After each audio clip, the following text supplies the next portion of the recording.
এই তুমি দাঁড়াও, বলো বিজ্ঞান কাকে বলে? স্যার, বিজ্ঞান শব্দটাকে ভাঙলে পাওয়া যায় বিগ জ্ঞান, তার মানে হচ্ছে বড় জ্ঞান। সো বড় জ্ঞানকেই বিজ্ঞান বলে। না, তোমাকে দিয়ে হবে না।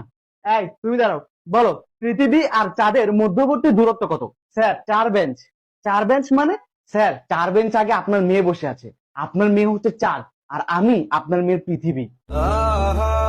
দোস্ত, এসব বলিস না, গুনাহ হবে। স্যার, এখানে আমার একটা কোশ্চেন ছিল। মানুষ যদি চাঁদে বসবাস শুরু করে, তাহলে তারা কি দেখে ঈদ পালন করবে?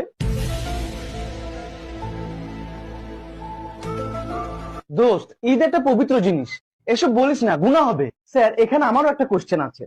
পৃথিবীতে থাকা মানুষরা চাঁদকে দেখিয়ে বলে, ওই যে দেখো চাঁদ মামা। তার মানে পৃথিবী হচ্ছে চাঁদের বোন, আর চাঁদ হচ্ছে পৃথিবীর ভাই। এখানে হইতে তাকে মামা ডাকা হয়। তাহলে চাঁদে যদি মানুষ থাকে, তাহলে মানুষরা পৃথিবীকে দেখে কি বলবে? ওই যে দেখো পৃথিবী আন্টি। দোস্ত, এসব বলিস না, গুনাহ হবে। তো একটু আগে তুই বলছিলি স্যারের মেয়ে চাঁদ আর তুই পৃথিবী, তাহলে কি তোরা ভাই বোন?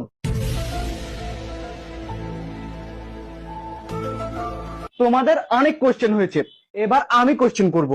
বলো, ডাইনোসর বিলুপ্ত হওয়ার প্রধান কারণ কি? স্যার, এসব বলিয়েন না, গুনাহ হবে।